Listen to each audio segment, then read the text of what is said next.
Olá pessoal, tudo bem? Espero que vocês estejam bem aí. E hoje a gente vai dar início à reta final do nosso curso. Como eu já falei para vocês anteriormente, o que havia de mais importante em Penal 3, crimes em espécie, já foi dado. É muito importante a gente focar em crimes contra a vida, unidade 1, crimes contra a incolumidade física, unidade 2, lesão corporal, crimes contra a honra, unidade 5. E crimes contra o patrimônio, unidade 7. São as quatro unidades mais importantes do curso, das 10 que a gente vai estudar. Mas ainda faltam três unidades, essas três unidades serão disponibilizadas em vídeo. Hoje a gente vai tratar da unidade mais curta delas, que é crimes contra a propriedade material. Depois a gente vai ter uma unidade de crimes contra a organização do trabalho. E, por fim, uma unidade de crimes contra o sentimento religioso e respeito aos mortos. Essas unidades até podem ser cobradas em C3 na avaliação final, mas tanto em C3 quanto em avaliação final vocês terão acesso, vão poder consultar legislação, então isso não será problema, porque o conteúdo é muito mais simples, não é um conteúdo tão profundo quanto o conteúdo das unidades anteriores que a gente debateu muito em sala de aula, tá? Então eu espero que vocês aproveitem, espero que vocês vejam esse vídeo quantas vezes for necessário, espero que façam a atividade de revisão, vocês já vão perceber os temas mais importantes a partir da atividade de revisão mesmo, e depois a gente se encontra em C3, tá? Vou compartilhar a tela com vocês aqui agora e bora trabalhar crimes contra a propriedade material. Pois é, né? Depois de mais de quase 30 artigos estudando crimes contra a propriedade, a gente chega à conclusão de que ainda não acabou, porque o código ainda tem mais propriedade para tratar. Lembra que eu falo para vocês que o nosso código tem por característica ser extremamente patrimonialista? Pois é, o direito penal ser visto a proteção da propriedade privada. Crimes contra a propriedade imaterial é o assunto da aula de hoje. Só que quando a gente fala de propriedade imaterial, às vezes a gente tem uma dificuldade para associar o nome ao seu significado, né? Toda vez que a gente pensa em propriedade, a gente pensa em ser dono de algo e algo corpóreo. Você é dono de um carro, é dono de uma casa, é dono de um bem, é dono de um celular, é dono de muitas coisas. Mas o que você poderia ser dono que não é composto de matéria, né? O que que nós estamos falando aqui quando a gente fala de propriedade imaterial? Aqui, pessoal, a gente está falando de propriedade intelectual. Quando a gente fala de propriedade imaterial, é a mesma coisa que propriedade intelectual.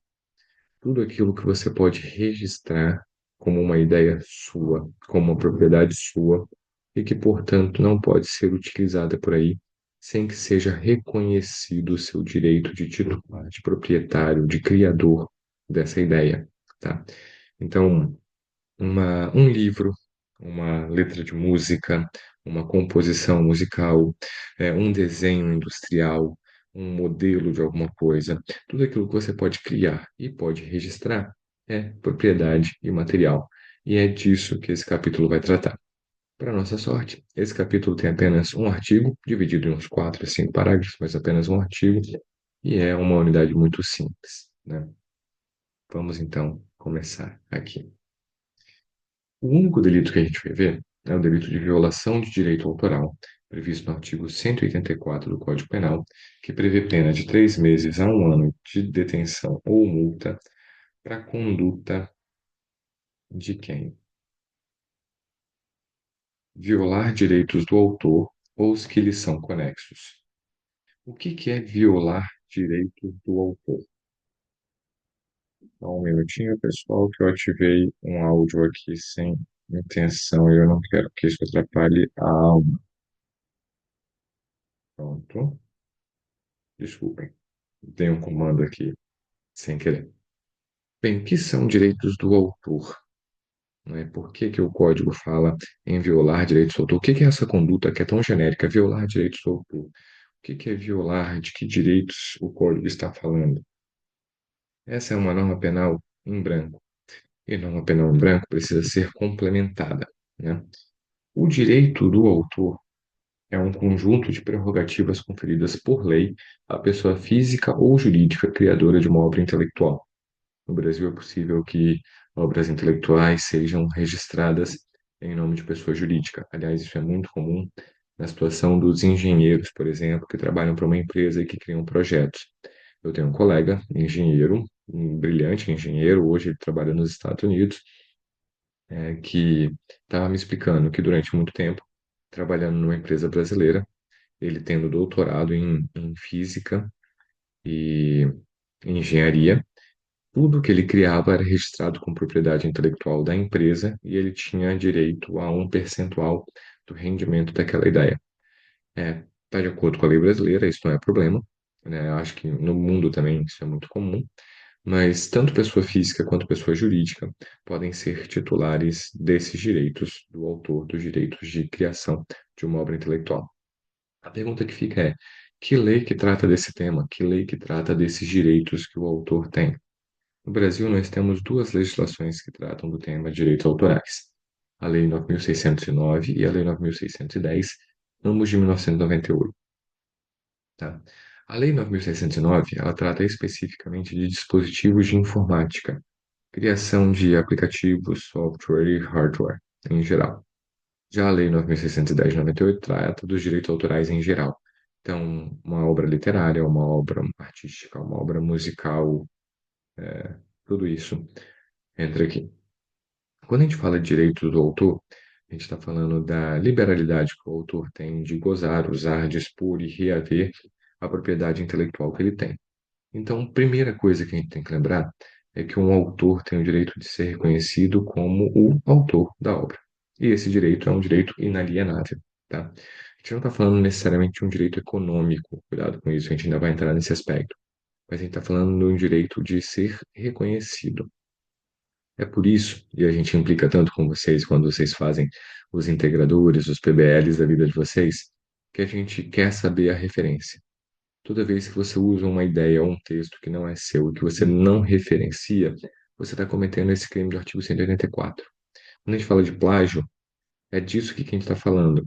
A reprodução de uma ideia autoral sem o reconhecimento da autoria, a gente está falando da violação de um dos direitos do autor, que qual é o principal? É o direito de ser reconhecido enquanto autor daquela ideia, tá? Não é só isso, tá? Não é só isso. É claro que no direito penal, o que vai interferir muito mais aqui é a parte econômica do direito autoral. Mas isso já é violação do direito do autor e é por isso que a gente implica tanto com vocês, que vocês têm que tomar tanto cuidado com isso, tá?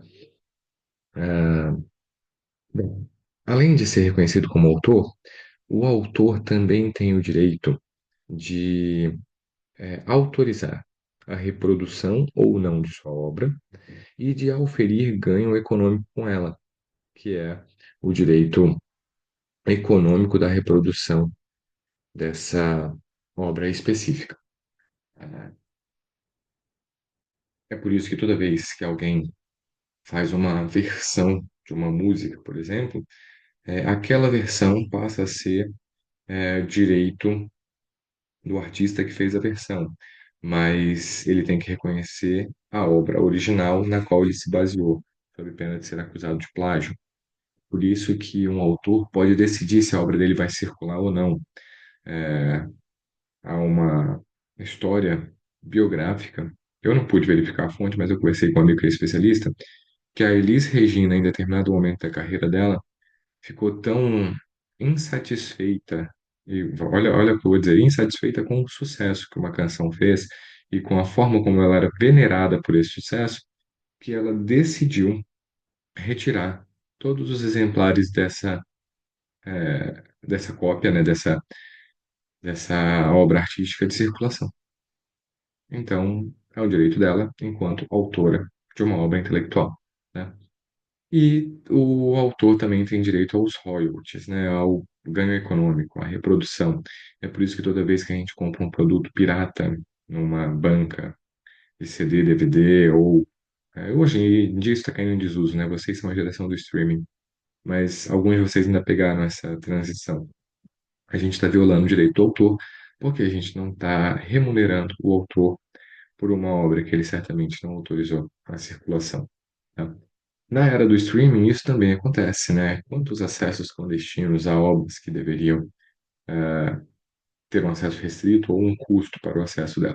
Isso também é violação de direito ao autor. A gente já vai comentar daqui a pouco.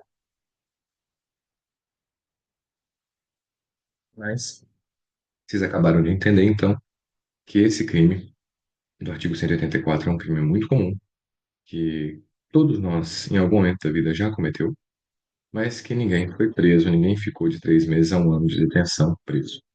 Reparem que é uma infração de menor potencial ofensivo, tem pena de 3 meses a um ano ou multa, então na grande maioria das vezes não dá cadeia, mas vocês ainda vão ver, daqui a pouco a gente vai falar sobre ação penal, que raramente alguém é processado criminalmente por isso. E vocês já vão descobrir por quê. Mas vamos dar continuidade aqui.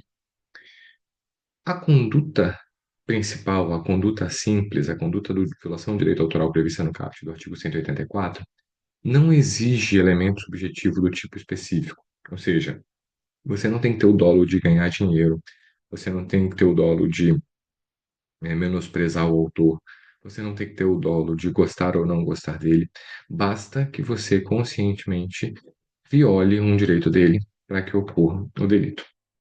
E por que que eu estou dizendo isso? Porque a partir daqui a gente vai ver formas qualificadas desse delito, e essas formas qualificadas sim têm a ver com o dolo específico. E o primeiro dolo específico está no parágrafo primeiro, que é a violação de direito autoral com o intuito de lucro.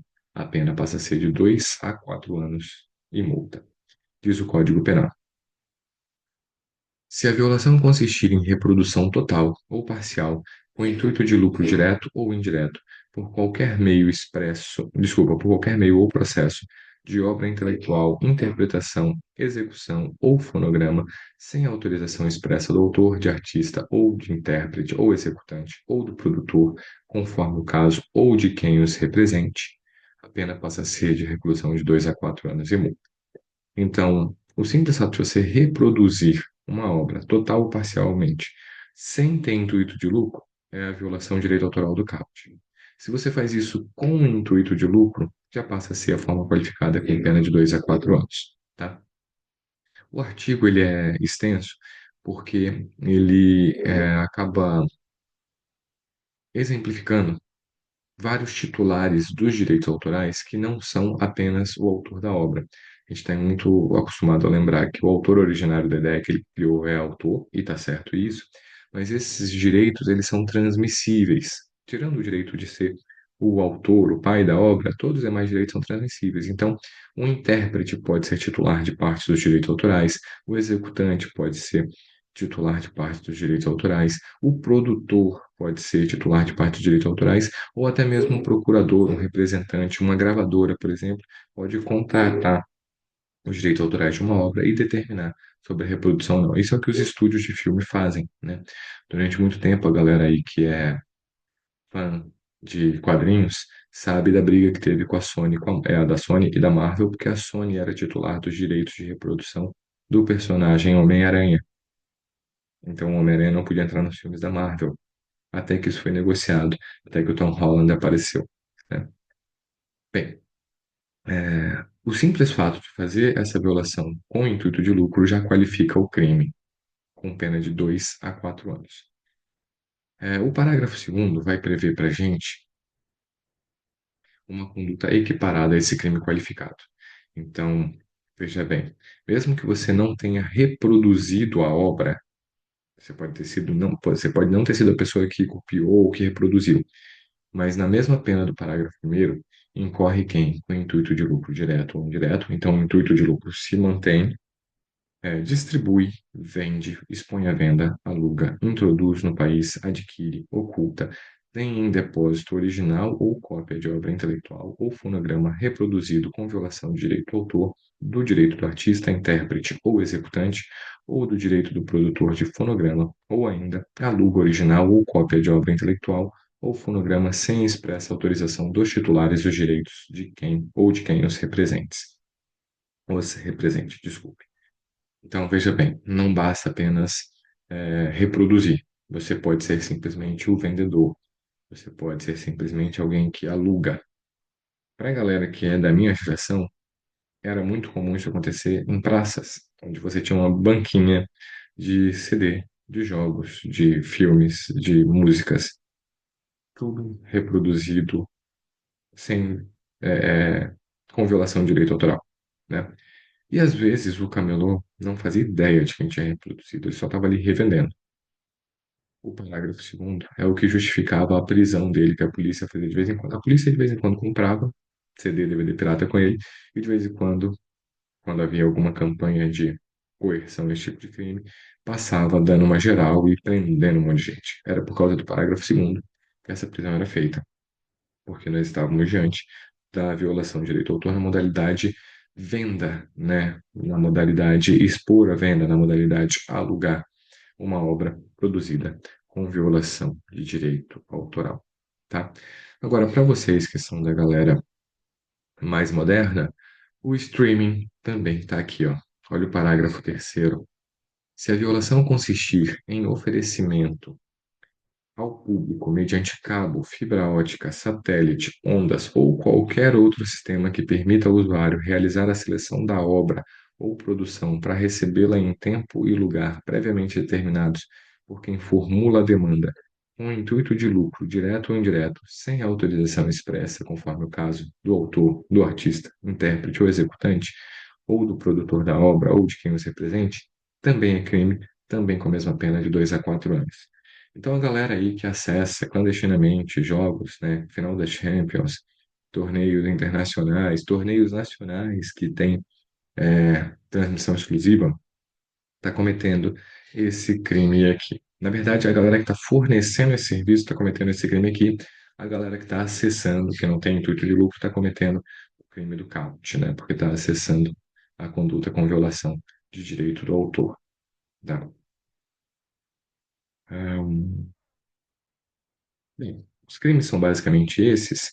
O parágrafo quarto vai trazer para a gente uma exclusão do crime, uma situação que a gente vai entender por que que ela se justifica. O parágrafo quarto diz o seguinte: o disposto nos parágrafos primeiro, segundo e terceiro não se aplica quando se tratar de exceção ou limitação ao direito do autor, ou os que lhes são conexos, em conformidade com o previsto na Lei 9.610, de 19 de fevereiro de 1998, nem cópia de obra intelectual ou fonograma em um só exemplar para uso privado do copista, sem intuito de lucro direto ou indireto. Não entendi, professor.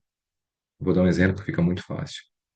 Atualmente, a Champions League, para quem gosta de futebol, é transmitida no Brasil pela TV fechada na TNT, se eu não me falha a memória, né? E para a TV aberta pelo SBT. Mas a Globo, no Jornal Nacional ou no Globo Esporte, por exemplo, transmite os melhores momentos. A Globo está violando direito autoral? Não. Não porque a Lei 9.610 autoriza que desde que você identifique, por isso que fica aquele logozinho do SBT ou da ESPN ou do TNT no cantinho, mesmo quando a imagem está sendo passada na Globo.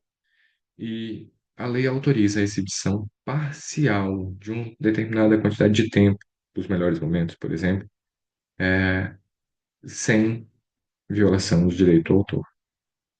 Então, você pode fazer a exibição parcial de uma obra, mesmo sem pagar direitos autorais, porque a lei autoriza. Esse percentual de tempo, que é um tempo pequeno, é um tempo de demonstração mesmo, está indicado na Lei 9.610. A mesma coisa vale para quem faz uma obra, uma cópia de uma obra original para uso privado. Por exemplo, a pessoa que compra um livro e faz uma cópia do livro que comprou para uso privado, para estudo, para grifar, para alguma coisa, sem intuito de lucro. Nessas duas modalidades, por exemplo, não comete crime, tá? Essa cópia não pode circular, essa cópia não pode ter intuito de lucro. A gente acabou de descobrir que muitos de nós já cometemos esse crime e que temos algum limite aqui para violar direitos do autor sem, sem cometer crime. Mas vocês devem estar se perguntando, professor, eu nunca vi ninguém ser processado criminalmente por violação de direito autoral. Civilmente eu já vi, criminalmente não. E por que não? Bem, aqui, a resposta está no 186. No caso da violação de direito autoral puro e simples, o artigo 184 caput, nós estamos diante de um crime de ação penal privada. Sendo um crime de ação penal privada, compete ao titular do direito do autor contratar advogado e promover o processo. Ninguém vai ter interesse nisso, até porque normalmente esses direitos são violados em larga escala. Você teria que processar muita gente, isso ia dar muito trabalho, ter muito custo e para um retorno praticamente zero. Normalmente, o interessado na proteção do direito autoral está a fim da reparação civil. Então, ele vai em busca dos grandes violadores, né, das plataformas de streaming, para bloquear o acesso e para ser reparado do dano. No civil, tem muito processo sobre violação de direito autoral. De vez em quando vocês veem aí um artista acusando outro artista de ter plagiado uma determinada canção. Mas no criminal, isso aqui se torna inviável por causa do 186, parágrafo primeiro, a não ser que queira processar um grande artista criminalmente. Mas normalmente eles não têm interesse, porque ninguém quer sujar a ficha do outro, eles querem mesmo a reparação de dano.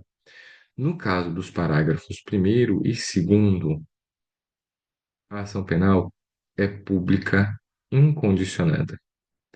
Então, se houver violação de direito autoral com intuito de lucro, aí a ação penal passa a ser pública incondicionada. E se for do parágrafo terceiro, que é o acesso ao streaming, sendo a vítima pessoa jurídica de direito público, também é ação penal pública incondicionada. Já se for pessoa jurídica de direito privada, a ação penal passa a ser pública condicionada à representação. Então não é necessário mais processar, mas é necessário manifestar interesse no processo. E é por isso que esses crimes são tão raros na persecução penal, né? Por causa do desinteresse na própria persecução penal.